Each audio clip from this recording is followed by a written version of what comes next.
എല്ലാവർക്കും നമസ്കാരം. നമ്മുടെ ഇന്നത്തെ ഈ ഒരു ക്ലാസ്സിൽ നമ്മൾ എടുക്കാൻ പോകുന്നത് വളരെ ഇമ്പോർട്ടന്റ് ആയിട്ടുള്ള ടോപ്പിക്കാണ്. ഇനി വരാൻ പോകുന്ന ഏത് എക്സാമുകളിലും പ്രതീക്ഷിക്കാവുന്ന ഒരു ടോപ്പിക്കാണ് നൊബേൽ 2024. ഓക്കെ, അപ്പൊ നമുക്ക് സ്റ്റാർട്ട് ചെയ്യാലോ. നമുക്ക് ചെറിയ കണക്ഷൻസ് ഒക്കെ കൊടുത്ത് വേഗം വേഗം പഠിച്ചെടുക്കാം കേട്ടോ. ഓക്കെ, അപ്പൊ ആദ്യം തന്നെ 2024 വൈദ്യശാസ്ത്ര നൊബേൽ പുരസ്കാരത്തിന് അർഹരായവർ ആരൊക്കെയാണ്? വൈദ്യശാസ്ത്രം എന്ന് പറഞ്ഞാൽ എന്താ? മെഡിസിൻ ആണ് അല്ലെ. ഇപ്പോ 2024 മെഡിസിന് നൊബേൽ പ്രൈസ് കിട്ടിയിട്ടുള്ളത് രണ്ടുപേർക്കാണ് കിട്ടിയിട്ടുള്ളത്. ആരൊക്കെയാണ് രണ്ടുപേര്? അതിലൊരാളുടെ പേര് വിക്ടർ ആംബ്രോസും പിന്നെ ഗാരി റൗക്കിനും ആണ് കേട്ടോ. വിക്ടർ ആംബ്രോസും ഗാരി റൗക്കിനും ആണ് കിട്ടിയിട്ടുള്ളത്. അപ്പൊ ഞാൻ ഓരോന്ന് പറയുമ്പോഴും ജസ്റ്റ് കുഞ്ഞു കുഞ്ഞു കോഡുകൾ വെച്ചിട്ടൊന്ന് കണക്ട് ചെയ്ത് പറയാം. നമുക്ക് മെഡിസിൻ എന്ന് പറയാൻ വേണ്ടല്ലോ. ഇപ്പൊ ഒരാൾ മെഡിസിൻ പഠിക്കാന്ന് പറയുമ്പോൾ ആദ്യം എന്തായിരിക്കും നമ്മുടെ മൈൻഡിലേക്ക് വരുന്നത്? അമ്പോ അല്ലെ, അമ്പോ മെഡിസിൻ ആണോ പഠിക്കുന്നതെന്നൊക്കെ നമ്മൾ ചിന്തിക്കും അല്ലെ. അപ്പൊ അങ്ങനെ അമ്പോ എന്നുള്ള രീതിയിൽ അംബ്രോസ് നമുക്ക് കണക്ട് ചെയ്യാം. വിക്ടർ അംബ്രോസ്. ഓക്കെ, അതേപോലെ തന്നെ ഗാരി റൗക്കിനും ആണ്. ഇനി മെഡിസിന്, അതായത് ഇപ്പൊ മെഡിസിന് ജോലിയൊക്കെ കിട്ടിക്കഴിഞ്ഞാൽ ഡോക്ടറൊക്കെ ആയി കഴിഞ്ഞാൽ പിന്നെ ഡോക്ടേഴ്സിന്റെ ഒക്കെ എഴുത്ത് കണ്ടിട്ടില്ല, ഇങ്ങനെ കുനു എന്നുള്ള രീതിയിലല്ല എഴുതുക, കുനുകുന എന്നുള്ള രീതിയിൽ എഴുതും അല്ലെ. അപ്പൊ ഗാരി റൗക്കിനും ആണ് കിട്ടിയിട്ടുള്ളത് കേട്ടോ. അപ്പൊ 2024 മെഡിസിൻ അല്ലെങ്കിൽ വൈദ്യശാസ്ത്ര നൊബേൽ പുരസ്കാരത്തിന് അർഹരായവർ ആരൊക്കെയാണ്? വിക്ടർ ആംബ്രോസും ഗാരി റൗക്കിനും. കുനുകുന എഴുതും, അതേപോലെ തന്നെ അംബോ എന്ന് പറയുകയും ചെയ്യും അല്ലെ, മെഡിസിൻ ആണെന്ന് പറയുമ്പോൾ. ഇനി എന്തുകൊണ്ടാണ് ഇവർക്ക് ഈ ഒരു പുരസ്കാരം കിട്ടിയെന്നുള്ളത് നമുക്ക് നോക്കാം. ഓക്കെ, അതും ഈ പറഞ്ഞ പോലെ തന്നെ എക്സാമിന് ചോദിക്കാറുണ്ട് കേട്ടോ. എന്തിന്റെ കണ്ടെത്തലുകൾക്കാണ് കിട്ടാറുള്ളത്, അങ്ങനെയുള്ള ചോദ്യങ്ങളൊക്കെ വരാറുണ്ട്. അപ്പൊ മൈക്രോ ആർ എൻ എയുടെ കണ്ടെത്തലിനും പോസ്റ്റ് ട്രാൻസ്ക്രിപ്ഷണൽ ജീൻ നിയന്ത്രണത്തിനുമുള്ള അതിന്റെ പങ്കിനുമാണ് ഇവർക്ക് ഈ ഒരു പുരസ്കാരം കിട്ടിയിട്ടുള്ളത്. മൈക്രോ ആർ എൻ എ കേട്ടോ, മൈക്രോ. അപ്പൊ നമുക്ക് മെഡിസിൻ എന്നൊക്കെ പറയുമ്പോൾ മൈക്രോസ്കോപ്പ് ആയിട്ടൊക്കെ തന്നെ ഓർക്കാൻ പറ്റുമല്ലോ. അപ്പൊ മൈക്രോ ഉണ്ടെന്ന് ഓർക്കാം. മൈക്രോ ആർ എൻ എയുടെ കണ്ടെത്തലിനും പോസ്റ്റ് ട്രാൻസ്ക്രിപ്ഷണൽ ജീൻ നിയന്ത്രണത്തിനുള്ള അതിന്റെ പങ്കിനുമാണ് ഈ ഒരു പുരസ്കാരം കിട്ടിയിട്ടുള്ളത്. ഈ ഒരു ടേം ഓർത്തു വെക്കുക, micro R N A. Okay, അതേപോലെ തന്നെ ഇവർ രണ്ടുപേരും US പൗരന്മാരാണ് കേട്ടോ. രണ്ടുപേരും US പൗരന്മാരാണ്. ഓക്കെ, അപ്പോൾ നമുക്കൊന്നും കൂടെ നോക്കാം. 2024 വൈദ്യശാസ്ത്ര നൊബേൽ പുരസ്കാരത്തിന് അർഹരായ ആരൊക്കെയാണ്? വിക്ടർ ആംബ്രോസും ഗാരി റൗക്കിനും. കിട്ടിയെന്ന് വിചാരിക്കണു. മൈക്രോ ആർ എൻ എയുടെ കണ്ടെത്തലിനും പോസ്റ്റ് ട്രാൻസ്ക്രിപ്ഷൻ ജീൻ നിയന്ത്രണത്തിനുള്ള അതിന്റെ പങ്കിനുമാണ് ഇവർക്ക് ഈ പുരസ്കാരം കിട്ടിയിട്ടുള്ളത്. ഇനി നമുക്ക് അടുത്ത് നോക്കാം ഭൗതിക ശാസ്ത്രം എന്ന് പറഞ്ഞാൽ ഫിസിക്സ് ആണ് അല്ലെ. ഫിസിക്സ് 2024 ഭൗതിക ശാസ്ത്ര പുരസ്കാരത്തിന് അർഹരായവർ രണ്ടു പേർക്കാണ് കിട്ടിയിട്ടുള്ളത്. നമ്മൾ നേരത്തെ പറഞ്ഞു മെഡിസിന് രണ്ടുപേർക്ക് കിട്ടി. അതേപോലെ തന്നെ ഫിസിക്സ് ആണെങ്കിലും ഭൗതിക ശാസ്ത്രത്തിനാണെങ്കിലും രണ്ടുപേർക്കാണ് നൊബേൽ പ്രൈസ് കിട്ടിയിട്ടുള്ളത്. ആർക്കൊക്കെയാന്ന് നോക്കാം. അതിലൊരാളുടെ പേര് ജോൺ ജെ ഹോപ്ഫീൽഡ് ആണ്. ജോൺ ജെ ഹോപ്ഫീൽഡും പിന്നെ ജെഫ്രി ഇ ഹിൻറ്റൺ ആണ് കേട്ടോ. ജോൺ ജെ ഹോപ്ഫീൽഡും ജെഫ്രി ഇ ഹിൻറ്റൺ. അപ്പൊ നമ്മൾ എങ്ങനെ ആലോചിച്ച് വെക്കും? നമ്മുടെ മിക്ക വീഡിയോസിലും നമ്മൾ പറയാറുണ്ട്, നമ്മൾ നൊബേലൊക്കെ എടുക്കുമ്പോൾ പറയാറുള്ള ഒരു ടേം ആണ് ഫിസിക്സ് എന്ന് പറയുമ്പോൾ നമുക്ക് ഫിസിക്കായിട്ട് ആലോചിക്കാം. നല്ല ഫിസിക് ഉണ്ടെന്ന് പറയില്ലേ, നല്ലൊരു ബോഡി ഫിസിക് ഉണ്ടെന്ന് പറയില്ലേ, അതേപോലെ ആ ഫിസിക്കായിട്ട് നമുക്കൊന്ന് കണക്ട് ചെയ്യാം. നല്ല ഫിസിക്കുള്ള ആൾക്കാർക്ക് നന്നായിട്ട് ഫീൽഡ് ചെയ്യാൻ പറ്റും അല്ലെ. ക്രിക്കറ്റ് ഒക്കെ കളിക്കുന്ന സമയത്ത് നന്നായിട്ട് ഫീൽഡ് ചെയ്യാൻ പറ്റും ഓർക്കാം. ഹോപ്പ് ഫീൽഡ് ആണ് കേട്ടോ. ഹോപ്പ് ഫീൽഡ് വേണമെങ്കിൽ ചാടി ഹോപ്പ് ചെയ്തിട്ട് ചാടി ഫീൽഡ് ചെയ്യുന്നൊക്കെ വേണമെങ്കിൽ ഓർക്കാം അല്ലെ. അപ്പൊ ഹോപ്പ് ഫീൽഡ് നന്നായിട്ട് ഫീൽഡ് ചെയ്യാൻ പറ്റും ഫിസിക്കുള്ള ആൾക്കാർക്ക് കേട്ടോ. അതേപോലെ തന്നെ ഫീൽഡിംഗ് എന്ന് പറയുമ്പോൾ നമുക്ക് അവിടെ ഒരു റെഫറിയും കൂടെ നിൽക്കുന്നതായിട്ടൊന്ന് സങ്കല്പിക്കുക അല്ലെ. അപ്പൊ റെഫറി പോലെ ജെഫ്രി ഇ ഹിൻറ്റൺ കിട്ടുന്നുണ്ടല്ലോ. 2024 ഫിസിക്സിന് നൊബേൽ പ്രൈസ് കിട്ടിയിട്ടുള്ള ആർക്കൊക്കെയാണ്? ജോൺ ജെ ഹോപ്ഫീൽഡിനും അതേപോലെ തന്നെ ജെഫ്രി ഇ ഹിൻറ്റണും ആണ് കിട്ടിയിട്ടുള്ളത്. അപ്പൊ ഫിസിക്സ് എന്ന് പറയുമ്പോൾ ഫിസിക്സ് ആലോചിക്കാം. നല്ല ഫിസിക്കുള്ള ആൾക്കാർക്ക് നന്നായിട്ട് ഫീൽഡ് ചെയ്യാൻ പറ്റും, ഹോപ്പ് ചെയ്ത് ഫീൽഡ് ചെയ്യാൻ പറ്റും ഓർക്കാം അല്ലെ. അതേപോലെ തന്നെ ഒരു റെഫറിനെ ആലോചിക്കാം. ഫീൽഡ് എന്നൊക്കെ പറയുമ്പോൾ ഒരു റെഫറി ഉണ്ടെന്ന് ഓർക്കാം, ജെഫ്രി ഇ ഹിൻറ്റൺ. ഇനി എന്തിന്റെ കണ്ടെത്തലുകൾക്കാണ് കിട്ടിയെന്ന് പഠിക്കണ്ടേ? അതും ഈ പറഞ്ഞ പോലെ തന്നെ വളരെ ഇമ്പോർട്ടന്റ് ആണ്. നമ്മളെല്ലാവരും അറിഞ്ഞിരിക്കണം അല്ലെ, എന്തിനൊക്കെയാണ് ഇവർക്ക് കിട്ടിയെന്നുള്ളതൊക്കെ അറിഞ്ഞിരിക്കാനുള്ള ഒരു ക്യൂരിയോസിറ്റി എല്ലാവർക്കും ഇല്ലേ. അപ്പൊ നോക്കിയേ, മെഷീൻ ലേണിംഗ് സാധ്യമാക്കാനുള്ള കണ്ടെത്തലുകൾക്ക് 2024 ഭൗതിക ശാസ്ത്ര പുരസ്കാരം US ഭൗതിക ശാസ്ത്രജ്ഞനായിട്ടുള്ള ജോൺ ജെ ഹോപ്ഫീൽഡിനും ബ്രിട്ടീഷ് കാനഡിയൻ കമ്പ്യൂട്ടർ സയന്റിസ്റ്റ് ആയിട്ടുള്ള ജെഫ്രി ഇ ഹിൻറ്റണും പങ്കിട്ടു. അപ്പോൾ മെഷീൻ ലേണിങ്ങിന് സാധ്യമാക്കാനുള്ള കണ്ടെത്തലുകൾക്കാണ് ഈ പുരസ്കാരം കിട്ടിയിട്ടുള്ളത് അല്ലെ. അപ്പൊ നല്ല ഫിസിക് ഉണ്ട്, ഒരു മെഷീന്റെ പോലെ തന്നെ ഇവര് പ്രവർത്തിക്കുന്നുണ്ടെന്നൊക്കെ ഓർത്തു വെക്കാം അല്ലെ. അപ്പൊ മെഷീൻ ലേണിംഗ് ആയിട്ടൊന്ന് കണക്ട് ചെയ്യാൻ പറ്റുന്നുണ്ടല്ലോ. അപ്പൊ ഫിസിക്സ് എന്ന് പറയുമ്പോൾ നമ്മുടെ ഫിസിക് പറഞ്ഞു, അപ്പൊ നന്നായിട്ട് ഫീൽഡ് ചെയ്യാന്നുള്ള കാര്യം പറഞ്ഞു, അതേപോലെ തന്നെ റെഫറി ഉണ്ടെന്ന് പറഞ്ഞു, ജെഫ്രി കിട്ടി അല്ലെ. മെഷീൻ ലേണിങ്ങിന് സാധ്യമാക്കാനുള്ള കണ്ടെത്തലുകൾക്ക് 2024 ഭൗതിക ശാസ്ത്ര പുരസ്കാരം US ഭൗതിക ശാസ്ത്രജ്ഞനായിട്ടുള്ള ജോൺ ജെ ഹോപ്ഫീൽഡ് കേട്ടോ. അപ്പൊ ജോൺ ജെ ഹോപ്ഫീൽഡ് ഏത് രാജ്യക്കാരനാണ്? US ആണ്. US ഭൗതിക ശാസ്ത്രജ്ഞനാണ് ജോൺ ജെ ഹോപ്ഫീൽഡ്. അതേസമയം ബ്രിട്ടീഷ് കാനഡിയൻ കമ്പ്യൂട്ടർ സയന്റിസ്റ്റ് ആണ് ജെഫ്രി ഹിൻറ്റൺ കേട്ടോ. അപ്പൊ ജെഫ്രി ബ്രിട്ടീഷ് ആണെന്നുള്ള കാര്യം ഓർത്തു വെക്കണേ. ബ്രിട്ടീഷ് കാനഡിയൻ കമ്പ്യൂട്ടർ സയന്റിസ്റ്റ് ആണ്. ഓക്കെ, നമ്മൾ ഇംഗ്ലീഷിന്റെയും കറണ്ട് അഫയേഴ്സിന്റെയും കൂടിയിട്ടുള്ള ഒരു കോഴ്സ് സ്റ്റാർട്ട് ചെയ്യാൻ പോവാണ്. ഇതിന്റെ പ്രൈസ് എന്ന് പറയുന്നത് 599 റുപ്പീസ് ആണ്. അതായത് +2 ഡിഗ്രി ലെവൽ എക്സാം എഴുതുന്ന എല്ലാവർക്കും, അതേപോലെ തന്നെ 10th +2 ഡിഗ്രി ലെവൽ എക്സാം എഴുതുന്ന എല്ലാവർക്കും യൂസ്ഫുൾ ആവുന്ന ക്ലാസ്സുകളായിരിക്കും. ഓക്കെ, അപ്പൊ ഇംഗ്ലീഷ് ഫുള്ള് ഗ്രാമറും അതേപോലെ തന്നെ വൊക്കാബുലറിയും പിന്നെ MCQ, പ്രീവിയസ് ഇയേഴ്സ് ക്വസ്റ്റ്യൻസ് ഇതെല്ലാം നമ്മൾ ഡിസ്കസ് ചെയ്യും. പ്ലസ് കറണ്ട് അഫയേഴ്സ് നമ്മൾ ടോപ്പിക് വൈസ് ആയിട്ടും അതേപോലെ തന്നെ മന്ത് വൈസ് ആയിട്ടുള്ള കറണ്ട് അഫയേഴ്സ് ഡിസ്കസ് ചെയ്യും കേട്ടോ. പറ്റുന്ന രീതിയിൽ കോഡ്സും കണക്ഷൻസ് ഒക്കെ വെച്ചിട്ടുള്ള ക്ലാസ് ആണ്. അപ്പൊ ആരെങ്കിലും ജോയിൻ ചെയ്യാൻ താല്പര്യം ഉണ്ടെങ്കിൽ പ്രൈസ് 599 റുപ്പീസ് ആണ്. ഇപ്പൊ ഇതിന്റെ ഡീറ്റെയിൽസ് ഞാൻ കമന്റ് ആയിട്ട് കൊടുത്തേക്കാം. അപ്പോൾ അതിൽ ഞാനൊരു വാട്സാപ്പ് ഗ്രൂപ്പിന്റെ ലിങ്ക് കൊടുക്കാം. നിങ്ങൾ അതിൽ ജോയിൻ ചെയ്ത് കഴിഞ്ഞാൽ നിങ്ങളെ ജോയിൻ ചെയ്യാനായിട്ട് ഹെൽപ്പ് ചെയ്യാം കേട്ടോ. നമ്മുടെ കോഴ്സിൽ ജോയിൻ ചെയ്യാനായിട്ട് ഹെൽപ്പ് ചെയ്യാം. പിന്നെ അടുത്തൊരു കോഴ്സ് എന്ന് പറയുന്നത് കറണ്ട് അഫയേഴ്സും ഇംഗ്ലീഷും മലയാളവും. നിങ്ങൾക്ക് എല്ലാവർക്കും അറിയായിരിക്കും, നമ്മൾ പറയില്ല ഇംഗ്ലീഷും മലയാളം ഒക്കെ ഒന്ന് സെറ്റ് ആയി കഴിഞ്ഞാൽ തന്നെ നമ്മുടെ റാങ്ക് ലിസ്റ്റിൽ നമ്മൾ കയറും, കൂടുതൽ വരാനുള്ള ചാൻസ് കൂടുതലാണ് അല്ലേ.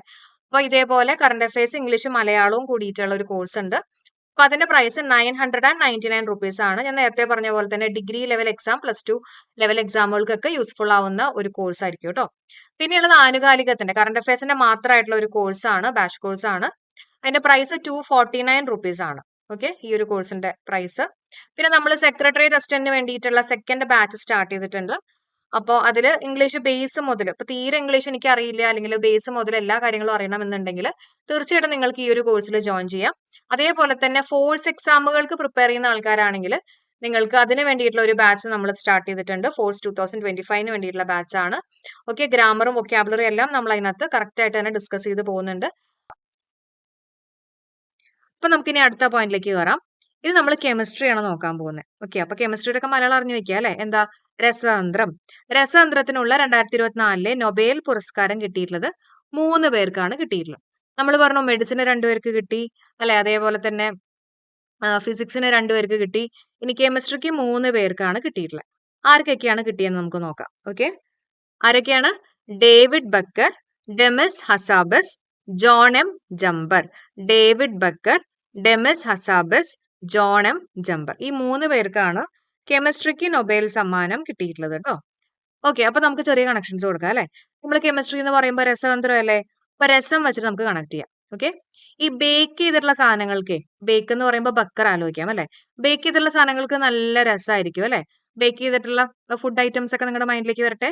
അപ്പൊ ബേക്ക് ചെയ്തിട്ടുള്ള സാധനങ്ങൾക്കൊക്കെ നല്ല രസമായിരിക്കും എന്ന് ഓർത്തു വെക്കാം. അപ്പൊ അങ്ങനെ നല്ല ബേക്ക് ചെയ്തിട്ടുള്ള ഐറ്റംസ് ഒക്കെ കിട്ടിക്കഴിഞ്ഞാൽ നമ്മൾ അവിടുന്ന് സന്തോഷം കൊണ്ട് ജമ്പ് ചെയ്യും അല്ലെ. നമ്മൾ സന്തോഷം കൊണ്ട് ചാടും എന്നൊക്കെ ഓർക്കാം. അപ്പൊ ഒരു ജമ്പർ ഉണ്ട് കേട്ടോ, ജമ്പർ ഉണ്ട്. പിന്നെ ഇതേപോലെയുള്ള ബേക്ക് ചെയ്തിട്ടുള്ള ഐറ്റംസ് ഒക്കെ പലരും മിസ് ചെയ്യാണ്ട് നോക്കും അല്ലെ. അപ്പൊ മിസ് അതുപോലെ തന്നെ ബിസ്, ഇത് രണ്ടും ആ പേരിനകത്ത് തന്നെ ഉണ്ട്. ഡെമിസ് ഹസാബസ്. ഓക്കെ, മിസ് ചെയ്യരുത്. ഒന്നും കൂടെ നോക്കാം. അപ്പൊ കെമിസ്ട്രി എന്ന് പറയുമ്പോൾ രസതന്ത്രം. അപ്പൊ എന്തിനാ നല്ല രസം? എന്താ മൈൻഡിലോട്ട് വരേണ്ട? ബേക്ക് ചെയ്തിട്ടുള്ള സാധനങ്ങൾ അല്ലെ. അപ്പൊ ബേക്ക് അല്ലെങ്കിൽ ബെക്കർ എന്നുള്ളത് ഓർക്കാം. അപ്പൊ ബേക്ക് ചെയ്തിട്ടുള്ള ഐറ്റംസ് കിട്ടിക്കഴിയുമ്പോൾ നമ്മൾ സന്തോഷം കൊണ്ട് തുള്ളിച്ചാടുന്നു. ജമ്പ് എന്നുള്ള രീതിയിൽ ആലോചിക്കാം. Jumper, John M Jumper. അതേപോലെ തന്നെ ആരും മിസ് ചെയ്യാറില്ല. അപ്പോൾ ഡെമിസ് ഹസാബസ്. ഓക്കെ, ഇനി എന്തിന്റെ കണ്ടെത്തലുകൾക്കാണ് കിട്ടിയത് നമുക്ക് നോക്കാം അല്ലെ. രസതന്ത്രത്തിനുള്ള 2024 നൊബേൽ പുരസ്കാരം ഡേവിഡ് ബക്കർ, ഡെമിസ് ഹസാബസ്, ജോണം ജംബർ എന്നിവർക്ക് കിട്ടി. കമ്പ്യൂട്ടേഷണൽ പ്രോട്ടീൻ ഡിസൈനുമായിട്ട് ബന്ധപ്പെട്ട ഗവേഷണങ്ങൾക്കാണ് ഇവർക്ക് ഈ ഒരു പുരസ്കാരം കിട്ടിയിട്ടുള്ളത്. കമ്പ്യൂട്ടേഷണൽ പ്രോട്ടീൻ ഡിസൈനുമായിട്ട് കേട്ടോ.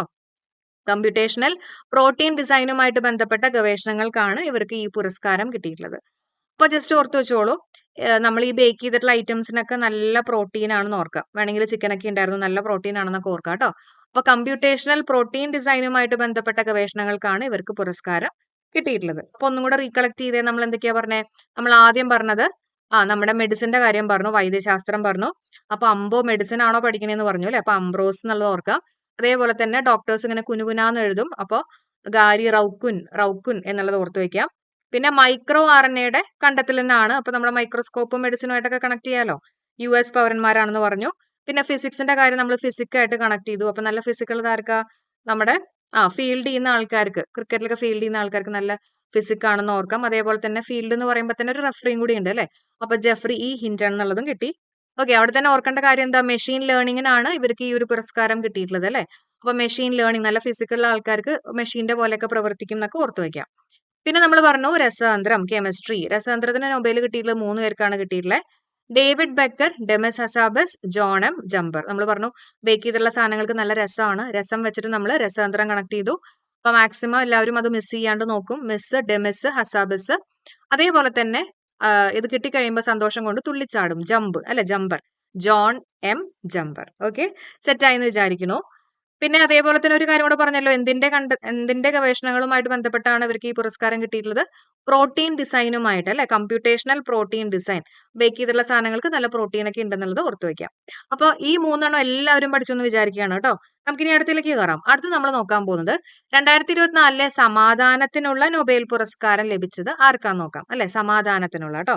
അപ്പോൾ മെഡിസിൻ പറഞ്ഞു, ഫിസിക്സ് പറഞ്ഞു, കെമിസ്ട്രി പറഞ്ഞു. അടുത്ത സമാധാനമാണ്. ആർക്കാണ് കിട്ടിയിട്ടുള്ളത്? നിഹോൺ ഹിൻഡക്യോക്കാണ് കിട്ടിയിട്ടുള്ളത്. ജപ്പാൻ സംഘടനയാണ് കേട്ടോ, നിഹോൺ ഹിൻഡക്യോ. അപ്പൊ ജസ്റ്റ് ഓർത്ത് വെച്ചോളൂ, നിഹോൺ എന്ന് പറയുമ്പോൾ ഈ കുറെ ഹോൺ അടിച്ചു കഴിഞ്ഞാൽ നമ്മുടെ ഉള്ള അല്ലെ, ഡ്രൈവ് ഒക്കെ ചെയ്യുന്ന സമയത്ത് കുറെ ഹോൺ അടിക്കുന്ന ആൾക്കാരൊക്കെ ഞാനും പേഴ്സണലി ശ്രദ്ധിച്ചിട്ടുണ്ട് കേട്ടോ. അപ്പൊ നമ്മുടെ ഉള്ള ഒരു സമാധാനം പോകുന്ന ഓർക്കുക. അപ്പൊ 2024 സമാധാനത്തിനുള്ള നൊബേൽ പുരസ്കാരം കിട്ടിയിട്ടുള്ളത് നിഹോൺ ഹിൻഡക്യോക്കാണ് കിട്ടിയിട്ടുള്ളത്, സംഘടനയാണ്. ഓക്കെ, ഇനി അതിനെ ബേസ് ചെയ്തിട്ടുള്ള കുറച്ച് പോയിന്റ് നോക്കാം.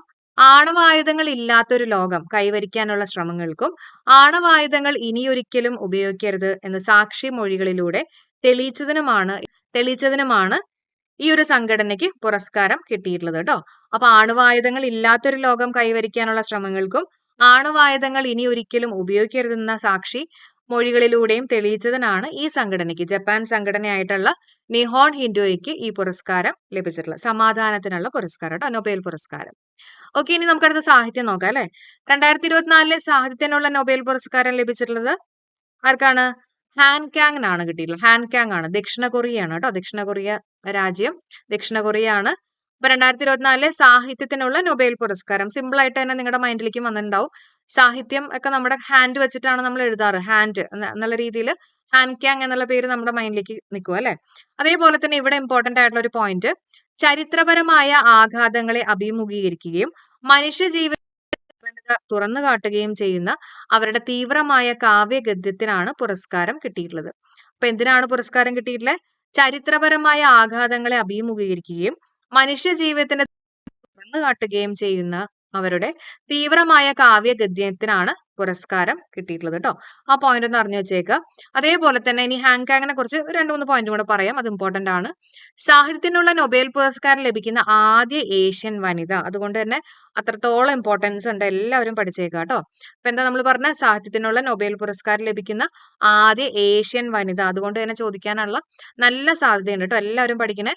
സാഹിത്യത്തിനുള്ള 18ാമത്തെ വനിതയാണ്, അതേസമയം ആദ്യ ഏഷ്യൻ വനിതയാണ്. നൊബേൽ പുരസ്കാരം ലഭിക്കുന്ന 2ാമത്തെ ദക്ഷിണ കൊറിയൻ വ്യക്തി. ഓക്കെ, നൊബേൽ പുരസ്കാരം ലഭിക്കുന്ന 2ാമത്തെ ദക്ഷിണ കൊറിയൻ വ്യക്തി. അപ്പൊ സാഹിത്യത്തിനുള്ള നൊബേൽ പുരസ്കാരം ലഭിക്കുന്ന ആദ്യ ഏഷ്യൻ വനിത, 18ാമത്തെ വനിതയാണ് അല്ലെ. സാഹിത്യത്തിനുള്ള നൊബേൽ ലഭിക്കുന്ന 18ാമത്തെ വനിത, നൊബേൽ പുരസ്കാരം ലഭിക്കുന്ന 2ാമത്തെ ദക്ഷിണ കൊറിയൻ വ്യക്തി കൂടിയാണെന്നുള്ള കാര്യം അറിഞ്ഞു വെക്കുക.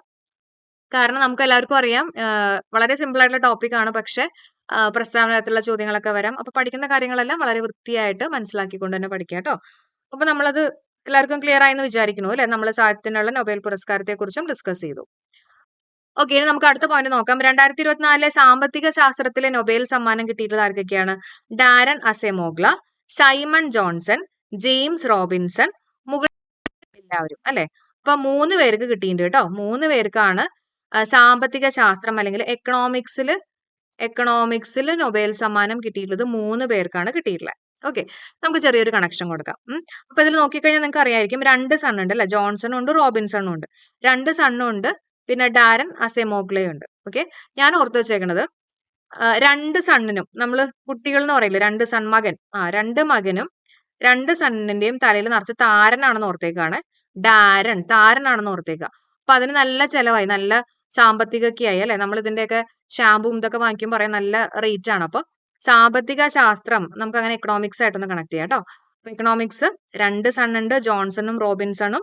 അപ്പൊ സൈമൺ ജോൺസൺ, ജെയിംസ് റോബിൻസൺ, പിന്നെ ആരാണ്? ഡാരൻ അസെമോഗ്ല. ഓക്കെ, താരൻ ഉണ്ടായിരുന്നു. അപ്പൊ നല്ല സാമ്പത്തികമായി എന്നൊക്കെ വെറുതെ ഒന്ന് ഓർത്ത് വെക്കുക, നമുക്ക് എക്സാമിന് എങ്ങനെയെങ്കിലൊക്കെ മാർക്ക് കിട്ടണം, അത്രേ ഉള്ളൂ കേട്ടോ.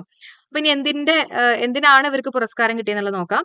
സാമ്പത്തിക ശാസ്ത്രജ്ഞരായിട്ടുള്ള ഡാരൻ അസെമോഗ്ല, സൈമൺ ജോൺസൺ, അതേപോലെ തന്നെ ജെയിംസ് എ റോബിൻസൺ എന്നിവർ കരസ്ഥമാക്കി. സാമൂഹിക സ്ഥാപനങ്ങളുടെ രൂപപ്പെടലും അഭിവൃദ്ധിയും സംബന്ധിച്ചുള്ള പഠനങ്ങൾക്കാണ് ഇത്തവണത്തെ നൊബേൽ സമ്മാനം കിട്ടിയിട്ടുള്ളത്.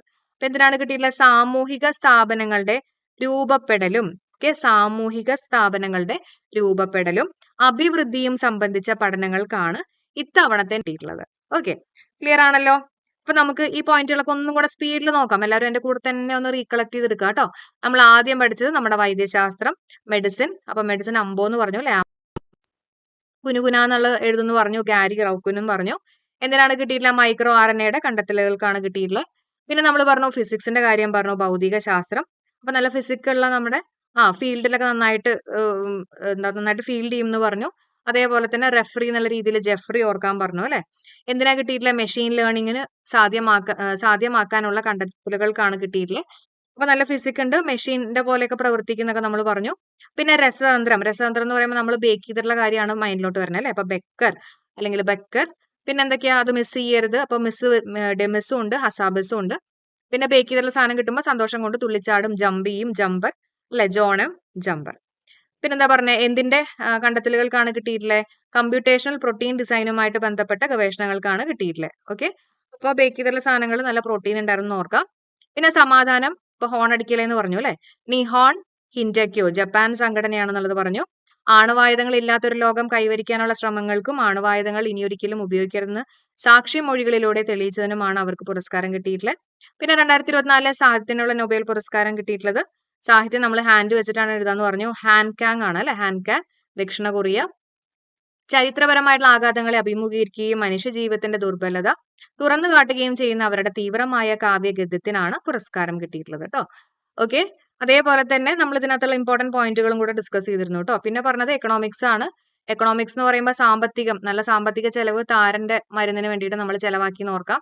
ഡാരൻ, അതേപോലെ തന്നെ 2 സണ്ണ് ജോൺസണും റോബിൻസണും. ഓക്കെ, അപ്പോ എന്തിനാണ് കിട്ടിയെന്നുള്ളതെന്ന് ചോദിക്കുകയാണെങ്കിൽ സാമൂഹിക സ്ഥാപനങ്ങളുടെ രൂപപ്പെടലും അഭിവൃദ്ധിയും സംബന്ധിച്ച പഠനങ്ങൾക്കാണ് ഇത്തവണത്തെ നൊബേൽ സമ്മാനം ഇവർക്ക് കിട്ടിയിട്ടുള്ളത്. ഓക്കെ, അടുത്ത നിങ്ങളോടായിട്ടുള്ള ചോദ്യമാണ്, ഡേവിഡ് ബക്കറിന് ഏത് മേഖലയിലാണ് നൊബേൽ സമ്മാനം 2024 കിട്ടിയിട്ടുള്ളത്? എല്ലാവരും കമന്റ് ചെയ്യുക. അതേപോലെ തന്നെ നേരത്തെ ഞാൻ പറഞ്ഞ നമ്മുടെ കോഴ്സിൽ ജോയിൻ ചെയ്യാൻ താല്പര്യമുണ്ടെങ്കിൽ എത്രയും പെട്ടെന്ന് തന്നെ ജോയിൻ ചെയ്യുക. ഓക്കെ, അപ്പൊ അതിന്റെ ലിങ്കും ഒക്കെ ഞാൻ കമന്റ് ആയിട്ട് പിൻ ചെയ്തേക്കാം കേട്ടോ. അപ്പൊ ഇന്നത്തെ ഒരു വീഡിയോ യൂസ്ഫുൾ ആയിട്ട് തോന്നിയിട്ടുണ്ടെങ്കിൽ ഒന്ന് സബ്സ്ക്രൈബ് ചെയ്യാനും കമന്റ് ചെയ്യാനൊന്നും ആരും മറക്കല്ലേ. അപ്പൊ നമുക്ക് അടുത്തൊരു വീഡിയോ ആയിട്ട് ഉടനെ തന്നെ കാണാം. Thank you so much for supporting. Have A nice day.